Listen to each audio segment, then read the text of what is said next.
पिछली बार हमने पढ़ा था एडिटिव आइडेंटिटी और एडिटिव इनवर्स के बारे में। तो आज इसके बाद एक्सरसाइज है मेरे पास 1.3, वो हम कर लेते हैं। तो पहले मेरे पास क्वेश्चन क्या है, वो कहता है let A and B by 2/3 matrices and let C and D by 2 square matrices. Which of the following matrix operation are defined for those which are defined give the dimension of the resultant matrix. वो कहता है कि मेरे पास जो नीचे operation दिए हुए हैं, जो ए और बी है मेरे पास 2/3 मैट्रिक्स, ए और बी सेम ऑर्डर है, 2/3 मैट्रिक्स के हैं, और सी और डी जो है ना वो स्क्वायर मैट्रिक्स हैं दोनों। तो ये जो नीचे ऑपरेशन दिए हुए हैं इसमें से कौन सा पॉसिबल होगा? अगर पॉसिबल है, for example A plus B है, अगर ये पॉसिबल है मतलब इसका प्लस पॉसिबल है, तो मुझे इसकी डायमेंशन बताओ। तो आप पहले देखें ए प्लस बी, मेरे पास ए और बी जो है वो सेम ऑर्डर के हैं, देखें 2/3 मैट्रिक्स है, तो इसका प्लस या माइनस हो वो पॉसिबल होगा। तो इधर आप लिख सकते हैं A and B are same order, so it is possible. तो ये पॉसिबल है तो इसकी डायमेंशन क्या होगी? डायमेंशन इसकी हो जाएगी वही 2x3। क्यों?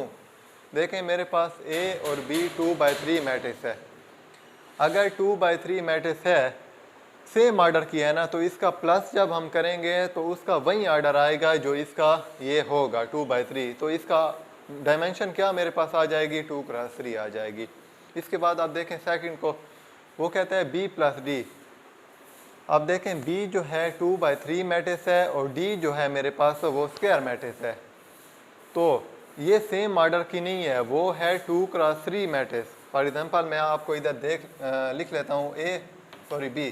फॉर एग्जांपल b मेरे पास है 2 3 4 5 6 7 इस तरह है, और मेरे पास d फॉर एग्जांपल है, एग्जांपल आपको दे रहा हूँ 1 2 3 और 4 इस तरह की कोई मैट्रिक्स है। आप देखें इसका ऑर्डर सेम नहीं है, तो ये इसका जो प्लस है इस तरह का ये पॉसिबल नहीं होगा। तो आप इधर लिख सकते हैं कि सो हेंस या सिंस लिख दें, since B and D are not possible, not possible because इसका जो ऑर्डर है वो सेम नहीं है, इसीलिए ये पॉसिबल नहीं है। तो इस पॉसिबल नहीं है तो इसकी डायमेंशन भी मैं नहीं बता सकता।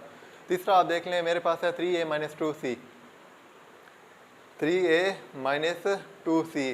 a जो है मेरे पास 2/3 मैट्रिक्स है और c जो है वो स्क्वायर मैट्रिक्स है। ये वही कंडीशन आ गई ये वाली, इसमें ऑर्डर सेम नहीं है, तो इधर आप लिख सकते हैं order not same, so 3a - 2c are not possible.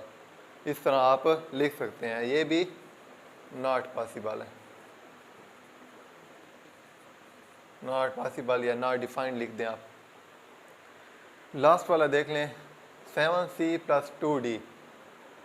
आप c देखें और d देखें, ये सेम ऑर्डर के हैं, 2 स्क्वायर मैट्रिक्स उसने कहा था, ये दोनों स्क्वायर मैट्रिक्स हैं इस फॉर्म के।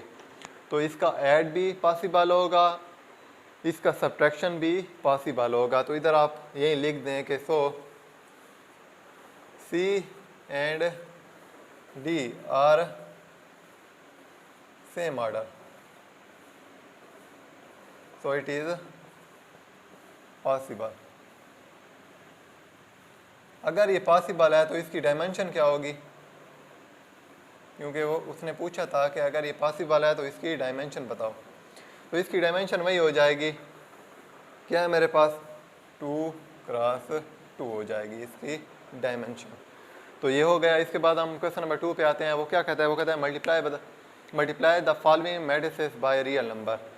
मल्टीप्लाई करना है सिंपल रियल नंबर को इस मैट्रिक्स के साथ। ये दो मैट्रिक्स आपको दी हुई है, पहले देखें मेरे पास ए है 1 2 और 3, 3 रो हैं और एक कॉलम है, इसको 2 से मल्टीप्लाई करना है। तो किस फॉर्म में किस तरह करेंगे हम?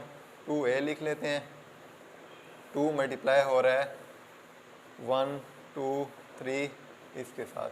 तो कैसे हो जाएगा? सिंपल, आप 2 को एवरी एलिमेंट के साथ मल्टीप्लाई कर दें। 2 1 क्या हो जाएगा? लिखना नहीं हूँ मैं, डायरेक्ट मल्टीप्लाई करता जाता हूँ। 2 1 2 2 2 ज़ार 4 2 3 ज़ार 6।